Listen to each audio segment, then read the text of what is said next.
hidup ini, dunia ini cukup luas untuk kita semua. Betul. There's enough for everyone, tapi ya kita semua harus lakukan bagian kita masing-masing lah.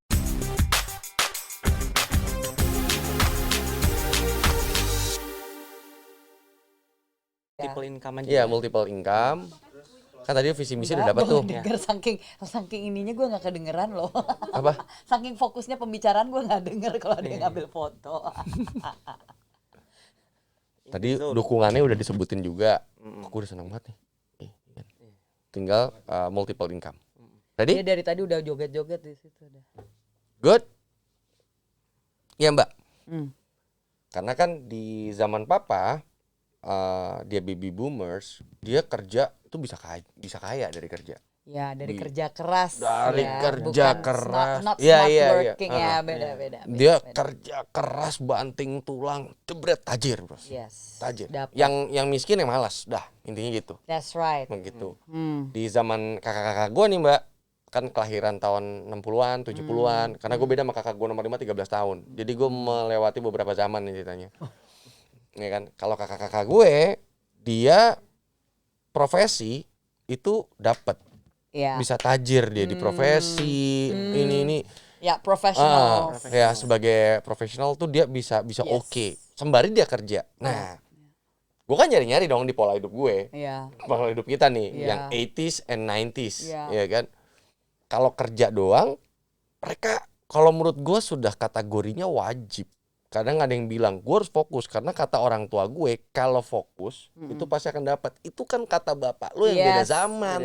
Dan itu kenapa gue bilang kita perlu, sorry nih gue tarik lagi yang awal. Udah Kita seneng. perlu pemimpin-pemimpin dan wakil-wakil rakyat yang adalah anak muda supaya kebijakannya itu Sesuai enggak dengan out of zaman. touch dengan zamannya gitu loh, itu yang maksud gue. Oke, anyway, balik lagi. Gue seneng. Ayo semuanya. Foto loncat semuanya ya, biar di sini nama bapak ibunya. Jadi kan kalau seandainya orang tuanya di Gen Z ya, dan mungkin ada yang baby boomers, itu mereka akan melarang keras kalau anaknya berbisnis. Termasuk gue ya.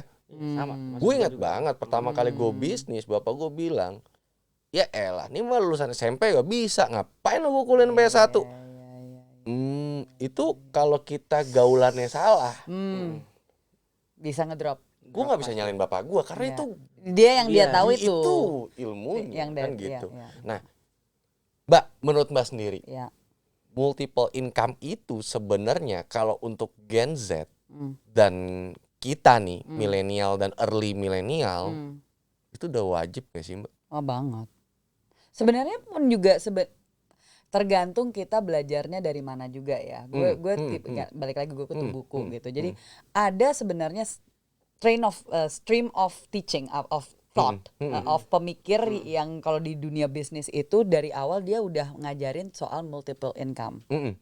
Karena dia balik lagi mereka yang mengerti ekonomi ya, apalagi makroekonomi. Ngerti yang namanya inflasi, ngerti yang namanya kalau lo masukin ke tabungan. Nah ini yang menarik ya.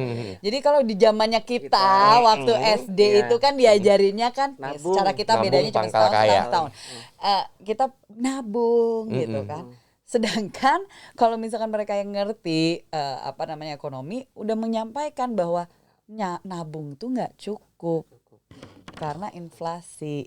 Jadi kalau lu mau bisa bertahan dengan zaman, karena memang beginilah namanya kehidupan, supaya lu nggak ngutang all the time. Karena kan kredit itu ngutang gitu kan. Dan mortgage pun juga utang gitu kan. Nah jadi kalau misalkan lu nggak mau ngutang terus-terusan ya lu harus punya active income, passive income dan dan lain-lain gitu ya, tabungan segala macam.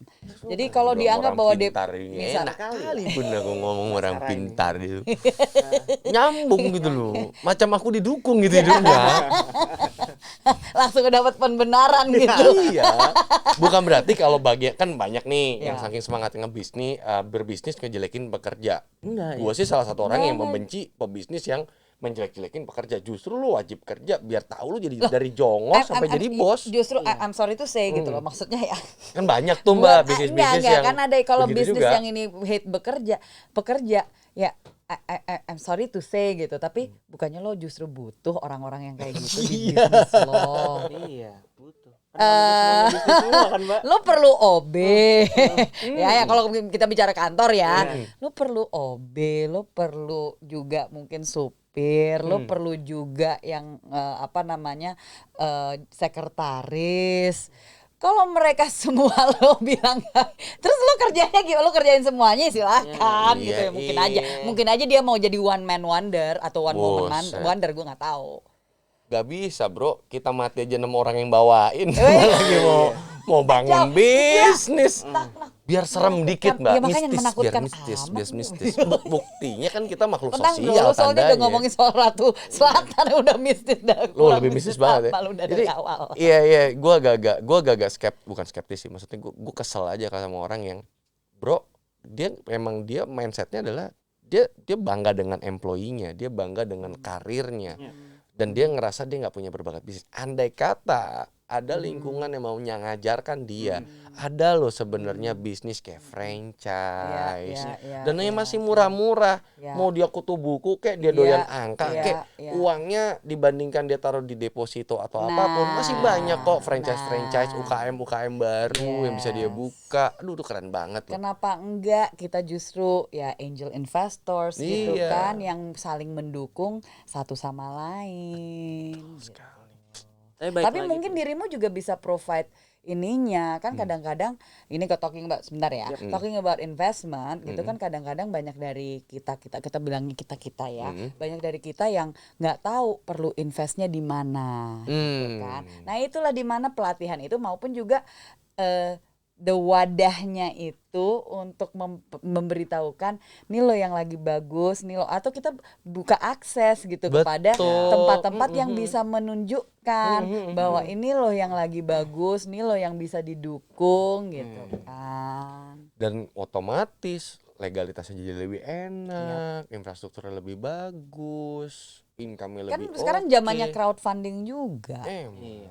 Sekarang lagi zaman banget itu. Iya. Itu lagi zamannya. Back again, mungkin karena knowledge-nya itu ini masih lumayan baru ya, masih lumayan baru, yang dimana mungkin banyak yang new business owners nggak tahu gimana cara ngitungnya. Kalau pembagian Bagi hasilnya, asetnya itu bagi hasilnya gimana? menemukan gitu. titik equilibriumnya itu bagaimana. Ya, mungkin harus ada platform mungkin ya. Kalau Gue juga lo mau ada pelatihan, kalau maksudnya gue mau ngikut pelatihan kalau kalian ngadain buat kayak begituan. Wow, gila, ditontonin sama beliau gitu.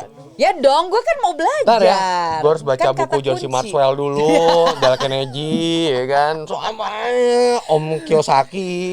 Gue pokoknya ntar di webinar seminar yang gue adain, gue juga mau jadi pelajarnya. Tapi kan seru. Jangan sampai Karena gue kalah. kalau gue pribadi Mbak, gue ngebangun sekolah bisnis karena gue tahu belajar ke Anthony Robbins, ke Kiyosaki itu nggak murah.